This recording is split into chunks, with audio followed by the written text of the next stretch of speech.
Assalamualaikum warahmatullahi wabarakatuh.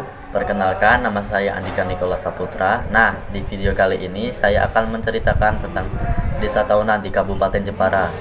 Kira-kira apa aja sih cerita dari desa ini? Kalau kalian penasaran, tonton videonya sampai habis ya. Tapi sebelum lanjut, jangan lupa tekan tombol like, komen, dan subscribe. Dan jangan lupa tekan tombol loncengnya.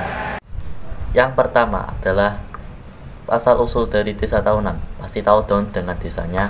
Asal-usul penamaan desa ini konon ketika pada zaman dahulu, ketika si Empu Supomandragi, ahli keris kerajaan Majapahit yang di zaman abad 15 melakukan sebuah misi dalam perjalanan menjinakkan keris setan sober, atau salah satu pusaka ciptaan Empu Supo yang konon katanya mempunyai hawa panas yang membuat pemakainya mudah tersulut emosi. Dari tempat satu ke suatu tempat lainnya, sampailah beliau berada di sebuah mata air belik yang terletak di sebuah sungai di tengah hutan. Beliau menetap dan mencari cara untuk menjinakkan keris tersebut dan membuat beberapa pusaka.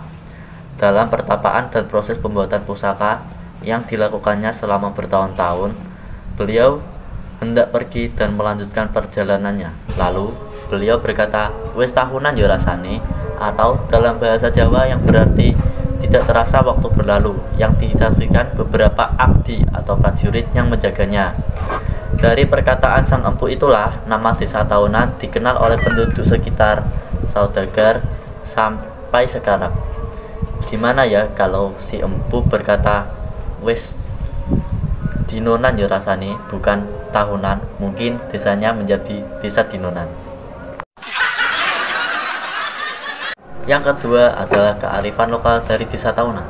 Taunan merupakan salah satu desa di Jepara yang masih menjaga kearifan lokal budayanya hingga sampai sekarang, seperti setrika bumi, peringatan tahun baru Islam, beratan, dan sebagainya.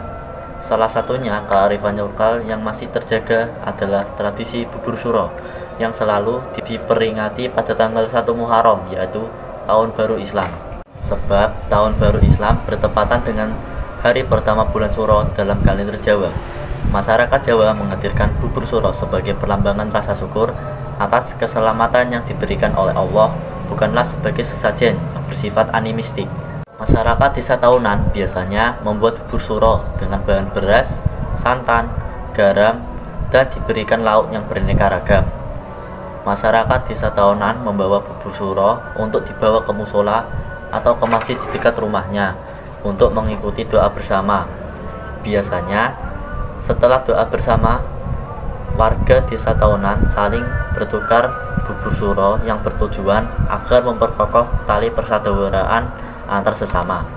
Tradisi di desa Taunan tidak hanya bubur suro, melainkan ada juga tradisi yang bernama beratan, khususnya di Duku Taunan Bintensari.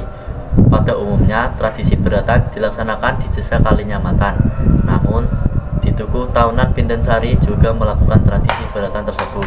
Tradisi ini mewakili ekspresi rasa syukur terkait Nisfu Sya'ban yang dilakukan oleh warga desa Taunan yang di Duku Bintensari, yang biasanya digelar doa bersama, membaca surat Yasin 3 kali, dilanjutkan juga sholat Isya berjamaah dan memanjatkan doa Nisfu Sya'ban yang dipimpin oleh ulama.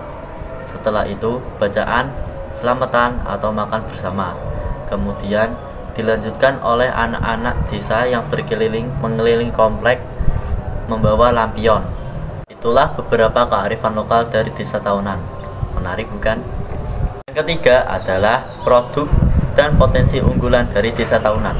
Desa Taunan merupakan salah satu sentra industri mebel dan seni ukir terbesar di Kabupaten Jepara. Itu ditunjukkan oleh banyaknya pengrajin dan pengusaha ukir dari mulai yang kecil sampai pengusaha yang besar. Desa Taunan juga terdapat kawasan perdagangan yang terletak di sepanjang Jalan Soekarno-Hatta, arah yang merupakan jalan utama ke kota Jepara. Masyarakat desa Taunan sebagian besar mata pencahariannya adalah sebagai pengrajin ukir dan mebel, dan sebagian lagi ada yang berprofesi sebagai petani, pedagang, pegawai negeri sipil, dan lain-lain. Masyarakat desa Tahunan sudah sejak dulu terkenal dengan keterampilan dalam bidang mengukir. Itu disebabkan karena generasi muda sudah mengenal atau sudah bisa mengukir sejak kecil. Bahkan banyak dijumpai anak-anak yang sudah bekerja sejak mereka SMP. Itu dia guys, sedikit cerita dari desa Tahunan. Terima kasih karena sudah menonton videonya sampai akhir. Jangan tekan tombol like, komen, dan subscribe. Dan jangan lupa tekan tombol loncengnya. Wassalamualaikum warahmatullahi wabarakatuh. See you. Bye.